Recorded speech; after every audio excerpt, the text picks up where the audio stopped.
Estamos en los cursos de verano del Escorial. Hoy tenemos con nosotros a Marta Arregui García Miguel, de la Universidad Complutense de Madrid, que es la directora de Mujeres en la Ciencia, reflexiones y experiencias desde el norte y sur de Europa y los Estados Unidos. Buenos días. Buenos días.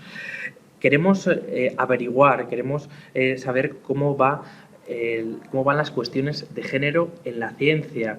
¿Es verdad que vosotras, las mujeres, hay dificultades a la hora de llegar a los puestos de poder también en la ciencia? Por supuesto, lo que estamos viendo en este curso, a través de las intervenciones de todas las ponentes, porque son mayoritariamente ponentes, mujeres, es que efectivamente esos obstáculos existen. Las mujeres han participado en la ciencia, como decía hoy María Jesús Santos Masés, desde hace muchísimos años o desde siempre. Es un problema de reconocimiento y, por un lado, y por otro lado es un problema de acceso a los puestos en donde hay capacidad de decisión, hay capacidad de financiación y hay capacidad de influencia. Digamos que están saliendo un montón de reflexiones, no solo con la producción científica, sino también en cómo se consume la ciencia, en cómo las chicas jóvenes que empiezan ahora o que están terminando estudios en áreas, digamos, científicas, experimentales o de ciencias puras, parecen no tener mayores dificultades en esa entrada estricta a los estudios, pero efectivamente sí que se produce una diferencia y una discriminación muy clara en cuanto se trata de obtener financiación y de acceder a puestos de mayor importancia. Como decía ayer Eulalia Pérez-Cedeño, de hecho esta situación se mantiene, esta diferencia entre hombres y mujeres se mantiene en las últimas décadas. Aunque mejore la posición de las mujeres, la diferencia persiste. Y lo que nos están comentando es que con las últimas políticas de recortes relacionadas con la crisis económica, esas diferencias probablemente puedan aumentar. También queríamos saber, ¿la discriminación positiva es a favor de la mujer? ¿No lo es? En este momento, ¿qué es lo que se piensa sobre la discriminación positiva en estas áreas? Bueno, digamos que en relación con la adopción de medidas que, digamos, discriminan positivamente, es una palabra que, como decía Eulalia ayer, no parece la más adecuada.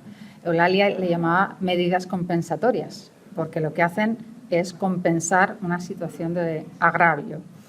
Hay muchas maneras de ver la situación y de opinar sobre qué es lo que hay que hacer o cuáles son las mejores estrategias. Aquí, mayoritariamente, las ponentes se muestran a favor de esas medidas. Se muestran a favor porque,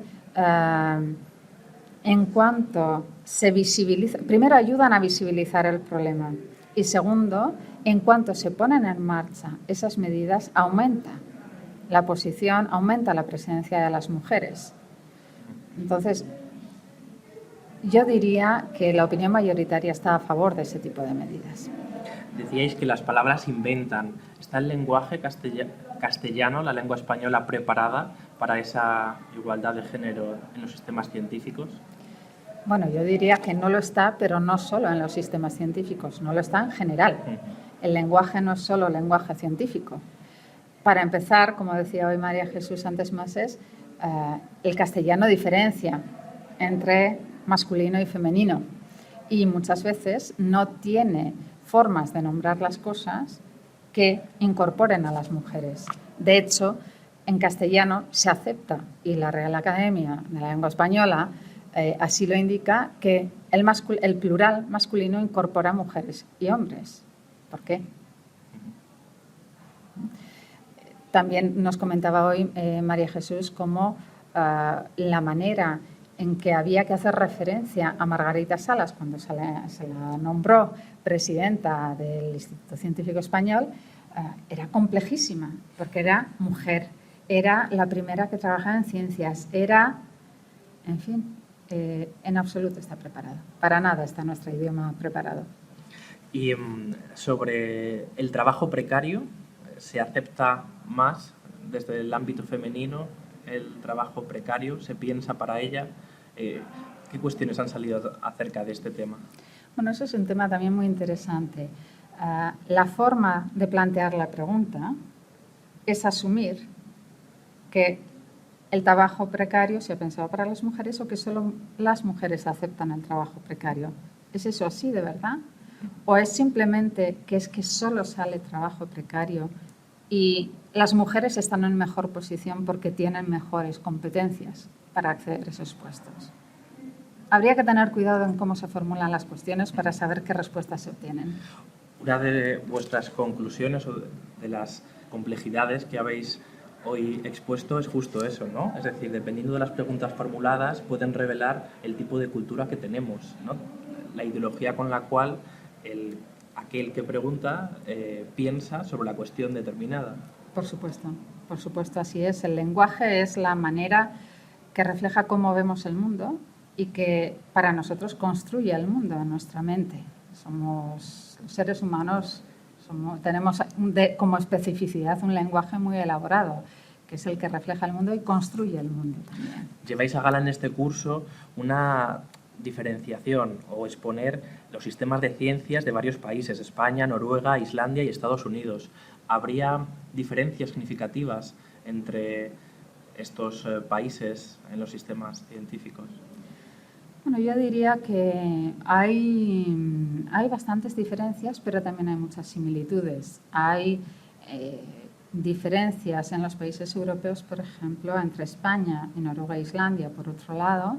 La situación de la mujer, tanto a nivel legislativo como en cuanto al reconocimiento, parece ser bastante o significativamente mejor en los países del norte, lo cual no significa que esté resuelto o que no haya problema alguno.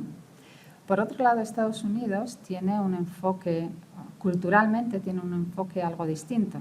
Como sabes, en Estados Unidos tienen a gala tratar de minimizar la presencia del Estado y, por lo tanto, los cambios no van tanto desde el punto de vista, desde el enfoque de introducir regulaciones, sino de provocar cambios estructurales en las instituciones, punto de vista que también se adopta en Europa.